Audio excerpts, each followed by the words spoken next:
des années 20 aux années 30, on va retrouver largement le découpage chronologique avec peut-être quelques nuances. Il me semble que ce qui est en débat dans les milieux du PC, c'est la question de l'école primaire, hein, parce que le secondaire concerne à l'époque trop peu les enfants de travailleurs. Je crois qu'en 1920, j'avais regardé, c'est 2% d'enfants d'ouvriers, de paysans et d'artisans qui accèdent à l'enseignement secondaire. Bon. Alors, est-ce qu'il veut bien changer de page? Oui. Alors, du coup, je vais aller beaucoup plus vite parce que les collègues en ont parlé. La tradition du syndicalisme révolutionnaire est basée sur une opposition à l'école qui ne serait que mystificatrice à un régime capitaliste sous tutelle de la bourgeoisie. L'idée, c'est qu'il ne peut y avoir d'école en faveur des travailleurs tant que la bourgeoisie sera au pouvoir. Et donc, en fait, l'idée, c'est la révolution d'abord, on parlera d'école après. Et il y a même des réticences avec les modalités pédagogiques scolaires chez les anarcho-syndicalistes qui lui opposent qui opposent l'étude à la vie réelle. Alors, du coup, je vous ai mis quelques images et ça va vous illustrer un certain nombre de choses que les collègues ont évoquées. Je vous donnerai à la fin les sources où chacun pourra aller télécharger les PDF puisque c'est disponible. Donc, la bolchevisation, effectivement, avec deux périodes ou deux sous-périodes, une période classe contre classe qui complique singulièrement les rapports du jeune parti communiste avec les instituteurs.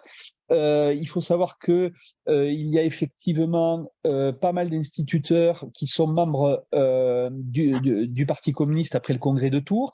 Il y a une enquête récente, j'espère qu'elle sera bientôt publiée, sur la Gironde qui permet aussi de comprendre à la fois l'importance du rôle des enseignants dans le parti, mais aussi peut-être la mise des questions scolaires au second plan. C'est que il y a la sûreté nationale qui fait des enquêtes, qui fait beaucoup de répression, qui met en prison. Donc, certainement que l'adversité participe à se concentrer davantage sur la prise du pouvoir que sur des questions programmatiques plus sérieuses, sur les questions autres. Alors, comme ça a été dit, je passe, mais au-delà du syndicalisme révolutionnaire, il y a une autre dimension de la bolchevisation qui critique l'école bourgeoise, mais il me semble être aussi une potentialité pour la suite. C'est que dans les partis bolcheviques, l'idée était celle de rompre avec des pratiques qui étaient installées au XIXe siècle et au début du XXe siècle dans les courants réformistes, c'est-à-dire de grands leaders qui parlent à la place des autres et qui, grosso modo, il suffit de les suivre, quoi, voilà. Et donc, la mise en pratique de cette idée conduit à former les militants, former les cadres, et avec des pratiques de formation préscolaire. Donc, en fait, peut-être ce qui peut apparaître comme un paradoxe, c'est que la Troisième Internationale et le Parti français critiquent l'école de la République, de la Troisième République, mais moins parce qu'elle est scolaire que parce qu'elle véhicule des contenus qui sont contestés. Et il y a la mise en place modeste, mais quand même assidue, de cursus de formation militant. Et quelques temps plus tard, on va le voir, des universités ouvrières, c'est-à-dire, voilà, il y a des copies disponibles, on corrige les copies des militants, on leur fait revoir leurs copies. C'est-à-dire que il y a, je vais parler à un sociologue, mais il y a un habitus scolaire très profond, y compris parce que le parti léniniste est un parti qui veut éduquer les masses. Et donc, il me semble qu'il y a là, finalement, à la fois une critique de l'école telle qu'elle est, mais en même temps, une affirmation du besoin d'école. Ce qui me semble être des choses qui, ensuite, vont être des points d'appui pour les tournants que vous avez évoqués. Euh, alors, il me semble que ce qui va permettre le communisme municipal, ce qui va permettre de revoir la position sur l'école, bah, c'est aussi qu'il y a 50 ans que l'école primaire de la Troisième République fonctionne. Et même si, comme vous le soulignez, le cinquantenaire des lois de 1881 est chahuté dans la presse communiste, bah, en fait, cette école, depuis 50 ans, elle a formé du monde et elle a formé notamment les gens qui sont adhérents au parti. Donc, on a beau dire pour faire, ça compte dans le paysage. Et sans être à la hauteur de ce qu'il représente au Parti radical de gauche ou à ce qui devient à la SFIO, etc., les instituteurs comptent pour quelque chose dans le parti. Et ensuite, une autre dimension très importante, c'est que une partie des scientifiques et des intellectuels scolarisés dans l'enseignement secondaire, alors avec un recrutement élitiste, auprès de qui la révolution soviétique et le congrès de Tours ont produit beaucoup d'intérêt, viennent de milieux républicains dreyfusards, avec leur intérêt pour le marxisme, se combinent avec un attachement républicain. Et s'ils ont été un temps tenus à l'écart de fait par la stratégie classe contre classe, en fait, c'est aussi le rapprochement avec ces intellectuels qui va constituer un autre son de cloche dans le paysage. Enfin, voilà. Alors, alors, moi, je fais dater, on va en discuter, un début de changement au début des années 30, enfin, en 1930, même si, sitôt que j'ai dit changement, les logiques antérieures persistent. Donc, tout à l'heure, André parlait des cahiers du contre-enseignement prolétarien. Alors même que la ligne a changé et clairement, à partir de 34, les cahiers du contre-enseignement prolétarien continuent jusqu'en 37. C'est-à-dire que ces périodes ne sont pas des changements en tout et pour tout, c'est-à-dire qu'il y a des prééminences d'une logique sur l'autre qui cohabitent. Et en fait, il me semble que cette logique-là ne disparaît pas, elle est reconfigurée. Et par la suite, on va la retrouver, y compris dans l'école des nations, comme une critique des contenus imposés par la bourgeoisie et une école qui doit s'en libérer. C'est-à-dire que tout n'est pas jeté de l'ancien, c'est intégré avec une contestation révolutionnaire de l'intérieur même de l'école. C'est le sens de la conclusion.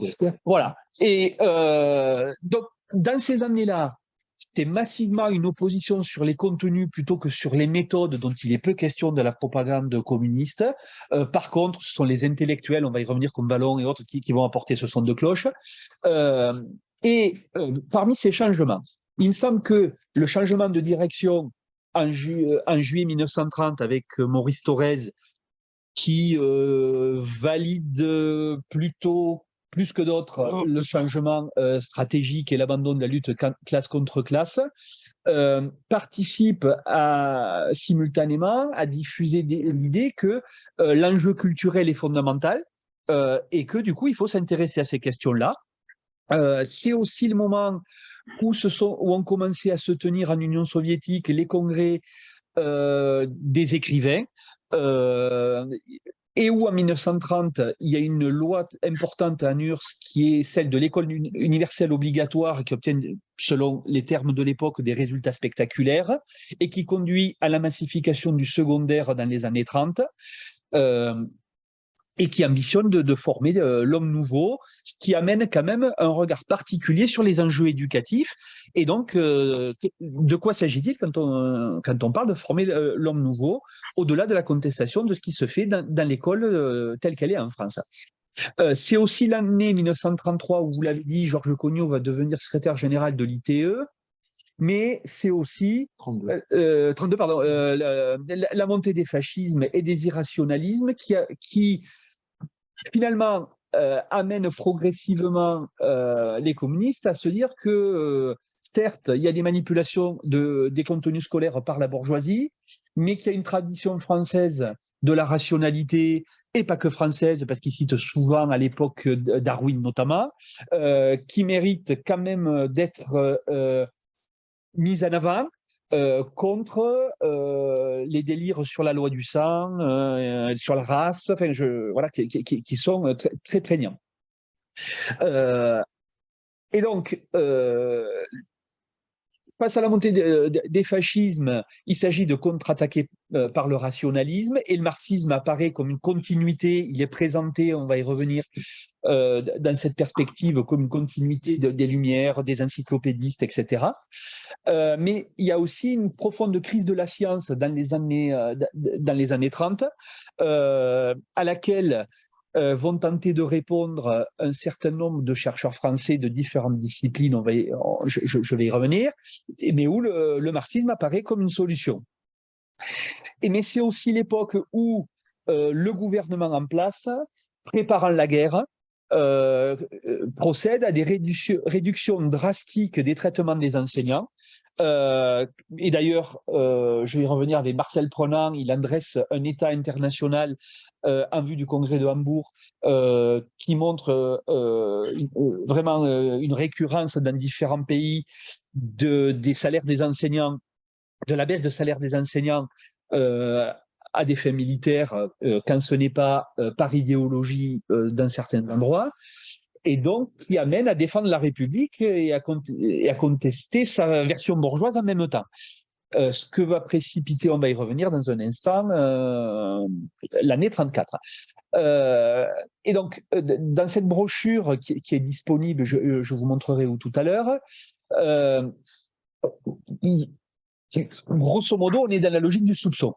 Mais il y a de premiers éléments d'une critique de l'école républicaine amenant à une alternative de l'intérieur, c'est-à-dire qu'est-ce qu'on pourrait faire à la place, de quelle école on a besoin.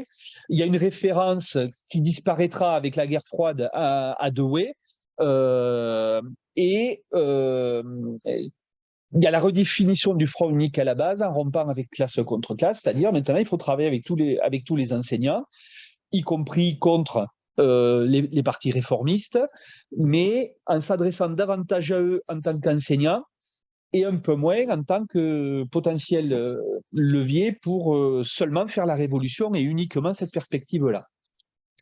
Alors, cette introduction du marxisme en France dont je parlais il y a un instant, elle procède de différents épisodes que nous... Alors, je fais un peu de pub. Nous avons publié avec mes collègues Régis Ouvrier-Bonas et Jean-Yves Rochex, il y a quelques semaines et quelques mois, un bouquin qui s'appelle « Henri Vallon dans la pensée », où nous montrons que, certes, c'est un nom qui décore les écoles, Henri Vallon, mais c'est aussi un grand psychologue, mais c'est aussi l'un de ceux qui a participé à cette diffusion du marxisme, à constituer des réseaux qui vont servir à la fois à affirmer une position, un regard sur la science, mais aussi à rassembler, à discuter avec d'autres, et qui vont constituer des embryons de solidarité qui vont participer de la logique plus tard du Front populaire et de la résistance. Et il y a une série d'invitations qui est lancée par la diplomatie soviétique. Alors, Langevin, Van Hurs en 28, Joliot-Curie en 30, Vallon en 31, bon, etc. Et en 34, est décidé, mais non mise en œuvre, parce qu'ensuite les choses vont se gâcher, vont se gâter, la décade scientifique française Van Hurs, et surtout la série de conférences en 34 et 35 qui donne lieu aux 2 volumes à la lumière du marxisme, qui sont l'un des ancêtres de la revue La Pensée, en quelque sorte, comme on l'explique dans l'ouvrage. Mais de fait, ce qui se passe là, c'est la reprise à bras-le-corps de l'héritage rationaliste. Le Parti communiste commémore en 1934 le 500e anniversaire du cogito de Descartes. Cognot propose à la Chambre des députés, ça ne doit pas s'appeler l'Assemblée à l'époque, de faire de l'année 34 l'année Descartes, ce qui est refusé, voilà. Mais voilà, il y a... En tout cas, c'est un moment de bascule sur le regard que le PC porte sur l'histoire française, et qui, donc voilà, je répète avec d'autres mots ce que les collègues ont dit autrement, mais justement, ces intellectuels qui s'engagent, dont l'engagement est plus ancien, mais dont le rapprochement est beaucoup plus clair, beaucoup plus affirmé, on va dire que tout en offrant une vitrine que le PC n'avait pas dans le monde intellectuel, de fait, ont un poids qui participe parce que ce qu'ils disent doit être pris en compte. Voilà. Donc, Et il faut savoir qu'un certain nombre d'entre eux, Piron, Vallon, Langevin, bon, voilà, vous en avez cité d'autres, il faudra additionner les listes, quand même sont des figures importantes du groupe français d'éducation nouvelle créé en 1921. Vallon en sera pardon, Langevin en sera président à partir de 1932. Ce sont aussi des figures de la Société française de pédagogie dont ils seront aussi présidents. Vallon est un universitaire reconnu sur des publications sur la psychologie du travail et à partir des années 20 sur l'enfance. Et il participe du mouvement, et même s'ils ne sont pas dans les premiers, des compagnons de l'université nouvelle qui promeut la question de l'école unique dont les collègues ont parlé. Et donc, il y a un autre son de cloche qui trouve là d'autres arguments qui dissonnent dans un premier temps avec le son syndicaliste, mais qui finiront par s'accorder. On va voir rapidement comment. Je regarde l'heure pour rassurer Serge. Alors, je vais prendre comme les collègues, on ne s'était pas concerté, on aurait dû parce qu'on se répète, un exemple emblématique de la cohabitation des logiques. C'est l'école Karl Marx à Villejuif, qui est aujourd'hui un collège. J'ai habité Villejuif juste à côté, donc mais ce n'est pas seulement par sentimentalisme que je l'évoque. Il faut quand même préciser, je crois, parce que c'est important pour comprendre comment des logiques différentes cohabitent et finissent par accoucher de quelque chose qui n'était qu'en germe auparavant. C'est que Paul Vaillant-Couturier est assez peu présent sur place à Villejuif, mais c'est un intellectuel reconnu qui participe de la revue Commune, qui participe du Congrès mondial des écrivains, et pour qui la question de la diffusion de la culture, il n'y a pas besoin qu'on lui dise ce qu'on doit faire, il en est convaincu depuis le départ, quoi. Voilà. Et son conseil municipal est composé de gens qui ont été à l'école primaire, qui ont le certificat d'études, qui sont des produits de l'école primaire. Et donc, quand se crée cette école, il y a des sons de cloche tout à fait contradictoires dans l'humanité à quelques jours d'intervalle. Là, on doit être, je vais zoomer, c'est la colonne de gauche, je vais vous donner quelques éléments. Marcel Cachin, le 28 juin, c'est le premier que j'ai trouvé sur le sujet, annonce. Donc, il faut dire que l'école est commandée en 29, ce qui valide votre date de 1929. Elle est inaugurée en 1933. Et Marcel Cachin dit « Cette école est une anticipation, un début, un modèle, un exemple. Elle attestera que les prolétaires s'intéressent à tout ce qui concerne l'enfance, à son hygiène, à son développement. Elle prouvera que les bolcheviks français, même bridés, limités par l'administration bourgeoise, sont capables de réalisations très importantes que les municipalités bourgeoises peuvent prendre pour exemple. » Ce qui n'est pas le son de cloche qu'on va retrouver chez Cognot quelques temps plus tard, où il dit bah oui d'accord pour le bâti, mais pour la pédagogie, finalement, on reste sur l'idée d'une opposition frontale. C'est ce que tu as cité tout à l'heure, donc ça m'économise de l'expliquer. Donc il y a vraiment une cohabitation, mais tout ce que le monde communiste français compte de personnalité se trouve réuni le jour de l'inauguration à Villejuif, qui n'est pas raccordé au métro à l'époque, parce qu'il faut y aller, et reportage spécial, numéro spécial d'un Regard, plusieurs reportages dans l'UMA. Donc, il y a quand même un gros paquet qui est mis sur l'affaire, mais avec des interprétations qui tirent plutôt d'un côté ou de l'autre. Et je crois que c'est un moment charnière l'année 1933, puisque c'est la création du comité Amsterdam Playel. Et ça prépare finalement la défense de la République l'année suivante. Je l'ai dit, l'anniversaire du Cogito, et prochainement l'avènement du Front populaire. Alors, je ne sais pas si le PC se rallie au Front populaire. Je ne sais pas si la formule, bon, mais ça mériterait débat. Mais en tout cas, en 1937, Vallon obtient la chaire grâce certainement à la victoire du Front populaire, sans quoi il ne l'aurait pas eu vu ses engagements, obtient la chaire au Collège de France en psychologie et éducation de l'enfance, qui sont un ensemble d'éléments qui doivent certainement, parce que ce ne sont pas que des positions dans l'absolu, il y a le réel qui impose des choses et que finalement, on peut obtenir des choses dans cette République-là. Donc, il fallait, tant que la preuve n'était pas faite, c'était compliqué d'en convaincre tout le monde.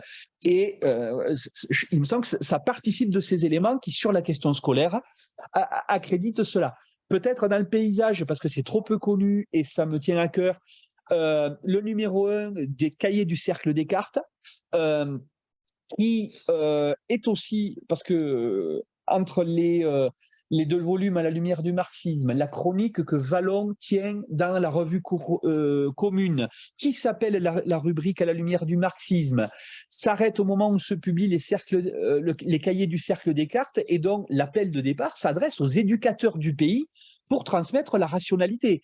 Donc, et ce cercle Descartes, volontairement, n'a pas un nom bolchevique, volontairement est à l'initiative du PC, mais s'adresse à tous les rationalistes de France, réconciliation avec l'Union rationaliste.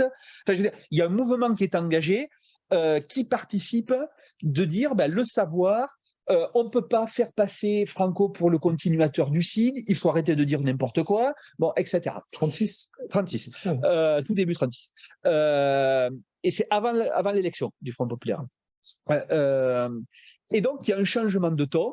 1934, Gabriel Péry, le Bureau international d'édition, qui est fondé en 1935, publie non seulement les cahiers du contre-enseignement prolétarien qu'on a vu tout à l'heure, mais aussi un certain nombre de brochures qui sont disponibles en ligne, et notamment les interventions des parlementaires à la Chambre, ce qui plus tard sera intégré dans l'école et la nation. En fait, tout ça, on en retrouve toutes les logiques dans l'école et la nation, remoulinées.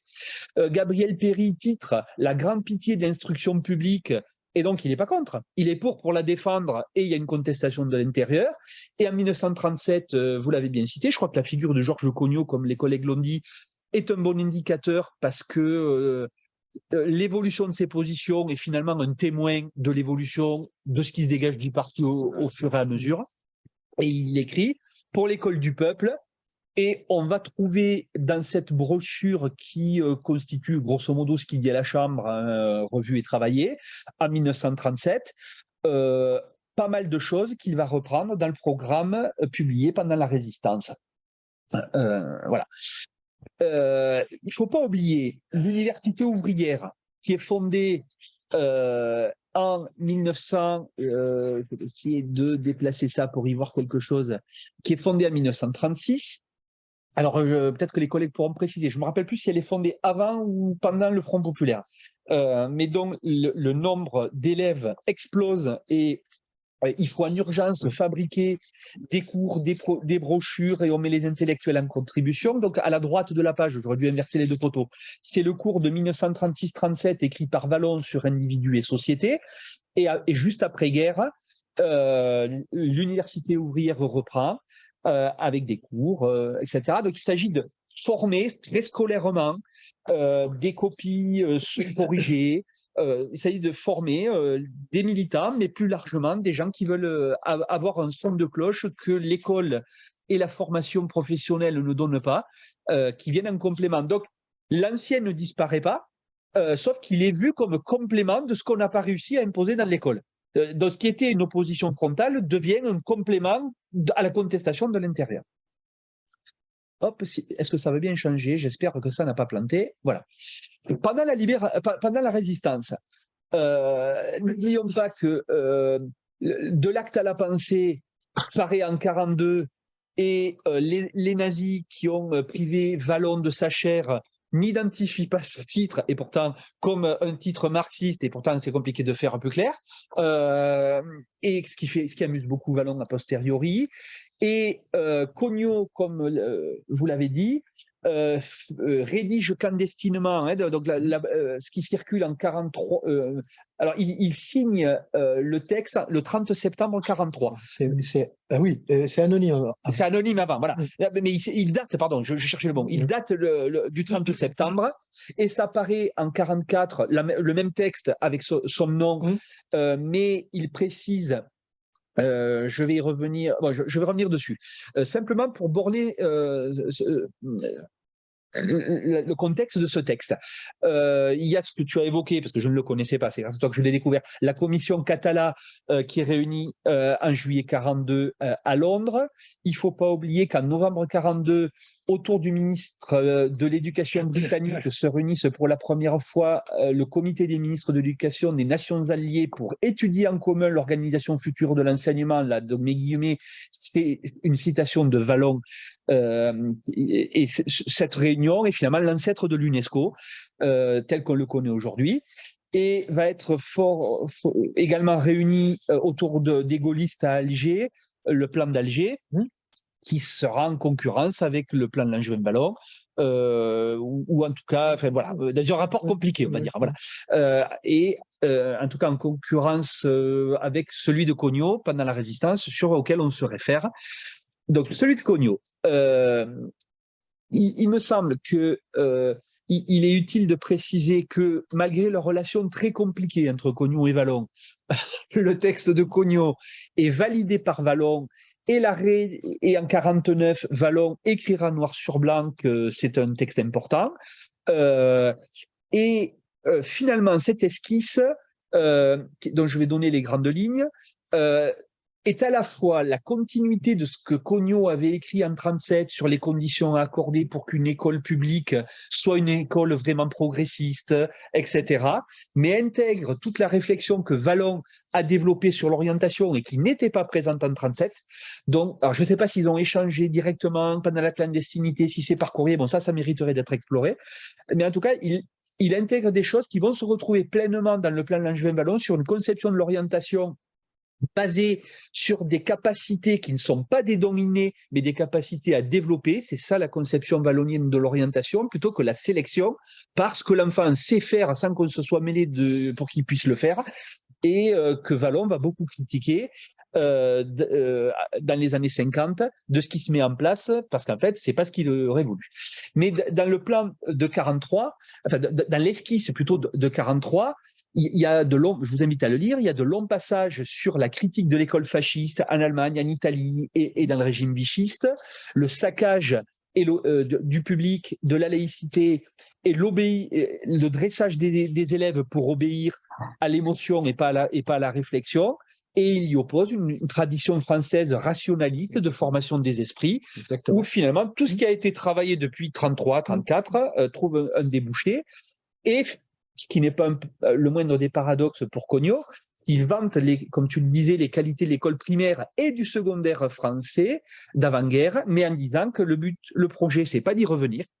Et si finalement la critique qu'ils vont adresser aux réformes qui vont avoir lieu, c'est qu'on y revienne trop au lieu de le dépasser, parce que il faut une école primaire unique, un accès plus large au secondaire, l'orientation telle que je l'ai précisé tout à l'heure, des contenus solides, mais pas coupés de la vie, concrets, éclairants. Il y a d'ailleurs moi j'ai découvert nombre de propositions sur des disciplines scolaires, la proposition de cours de droit constitutionnel, des sciences sociales, enfin, des choses qui pour l'époque sont assez innovantes. Une défense de la philosophie aussi. Défense de la philosophie, qui est battue en brèche par les fascistes. Des avancées sur les méthodes actives dont on peut quand même dire clairement que jusqu'aux années 30, on en trouvait peu la trace, à part chez les grands intellectuels français. On en trouvait peu la trace, sauf pour vanter l'école soviétique. La défense des Outre-mer, de la formation d'adultes, des moyens financiers pour l'école et pour l'État. Et dans ce paysage, l'école soviétique apparaît comme un contre-modèle qui est vanté, et comme l'heure avance, il me reste même pas 10 minutes, j'accélère.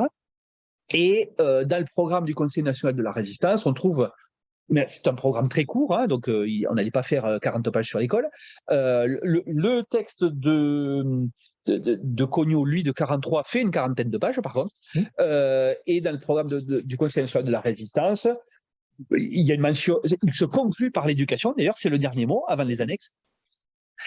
Et finalement, on va retrouver dans le premier numéro de la revue La Pensée, que j'ai l'honneur de diriger, mais pas depuis 1939, qui reparaît en 1944 avec une nouvelle numérotation qui recommence à un. Et je précise que le territoire français n'est pas encore libéré quand le numéro 1 reparaît. Il y a des pénuries de papier. Enfin, c'est vraiment la guerre encore, quoi. Et il y a un article de Wallon sur l'orientation scolaire qu'il a travaillé pendant des avant-guerres, mais en fait qu'il a finalisé pendant la guerre, et qui va largement irriguer un certain nombre de propositions du plan Langevin-Wallon, qui va résulter d'un travail de commission pendant 3 ans où ils ont un certain nombre de collègues ici présents et d'autres avant ont largement travaillé là-dessus. Je ne vais pas faire un cours sur le plan Langevin-Wallon maintenant.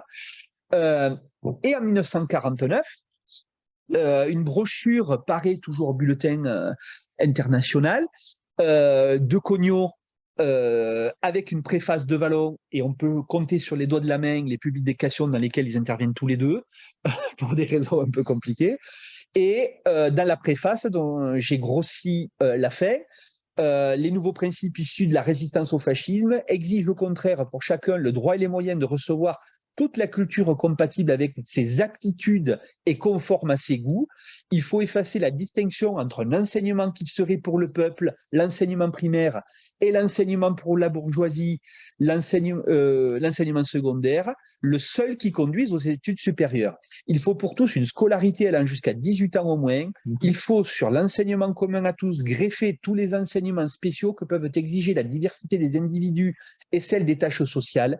De toutes les tâches scolaires ou sociales, il faut faire un instrument de culture. Telles sont les intentions qui ont animé les travaux de la commission présidée par Langevin. Ces conclusions forment nécessairement, etc., etc. Et à la fin, il termine sur « Elle doit être lue, cette conférence, et méditée. C'est un cri d'alarme qu'il faut propager. S'il n'était pas entendu, il en résulterait encore une grave atteinte contre l'avenir de la France, à qui seule la démocratie peut rendre son rang et son rôle dans le monde. » C'est-à-dire que l'unité de la résistance, c'est terminé. Il va y avoir d'autres projets qui vont se mettre en place. Mais, et c'est un aspect que soulignent Pierre Roche et Yves Vargas, pour autant, du passé, il subsiste des traces, puisque cette position, si elle est dominante dans le Parti communiste d'après-guerre, ne fait pas l'unanimité. Et donc, Roche et Vargas soulignent que, par exemple, André Marty, qui était quand même largement encore sur la logique classe contre classe, cite plus souvent le plan d'Alger que celui du PC pendant la résistance, ou même que le plan de la Langevin-Vallon. Et donc, au demeurant, cette ligne de révolution et république qui peuvent être articulées, ou de réformisme préparant la révolution, on pourrait dire, restera dominante par la suite, y compris avec la guerre froide qui s'annonce, et dont la création de l'école et la nation est une traduction, parce qu'en fait, l'école et la nation est dans un premier temps un outil de propagande au sein de la guerre froide.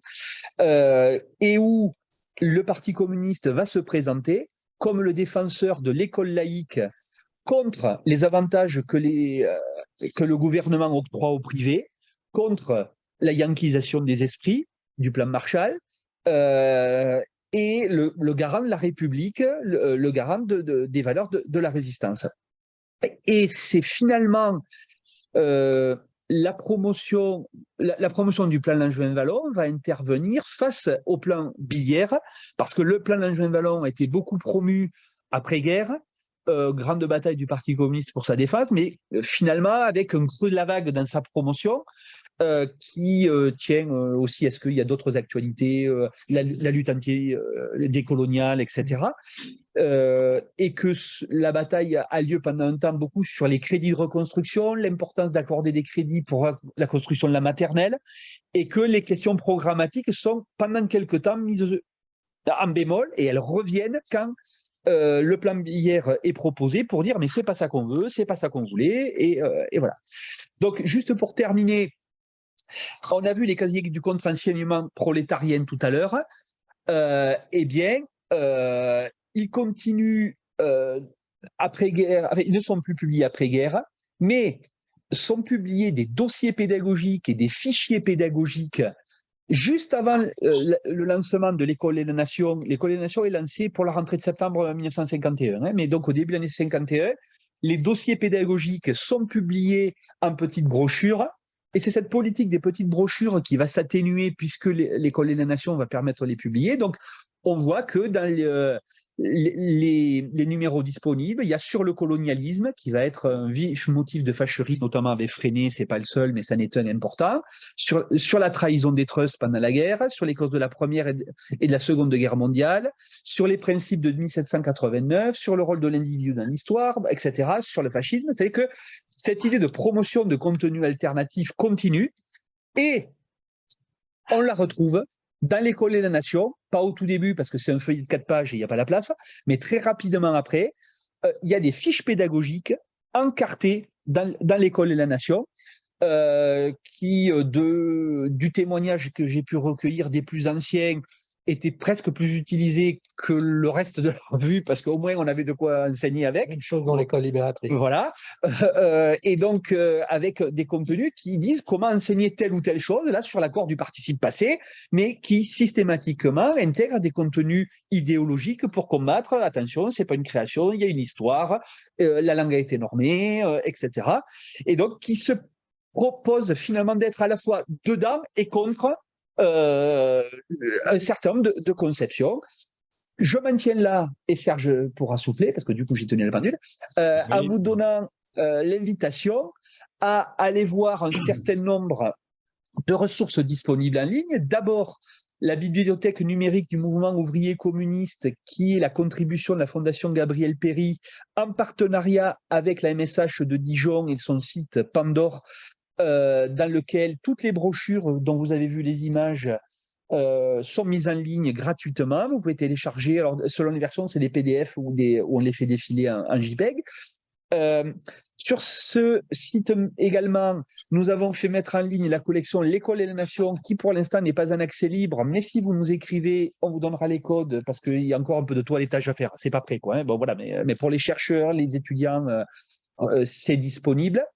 Et enfin, je signale que toujours dans le cadre de ce partenariat, sur Octaviana, qui est la bibliothèque numérique de la BU de Paris 8, j'ai fait mettre en ligne 2 documents qui peuvent intéresser les historiens. D'abord, la thèse de Pierre Roche sur les instituteurs communistes à l'école du parti, qui porte largement sur la création de la revue L'École et la Nation, ainsi que l'enquête de Yannick Deguerou-Dalbré, dirigée par Viviane Isambert-Jamatic, mémoire de maîtrise, je crois, voilà, qui est une enquête sur le lectorat de l'École et la Nation. Et donc, tous les liens sont disponibles et je les enverrai à qui le souhaite. Et donc, merci aux collègues qui mettent toutes ces sources en ligne. J'arrête le partage et je donne la parole à Serge pour l'animation.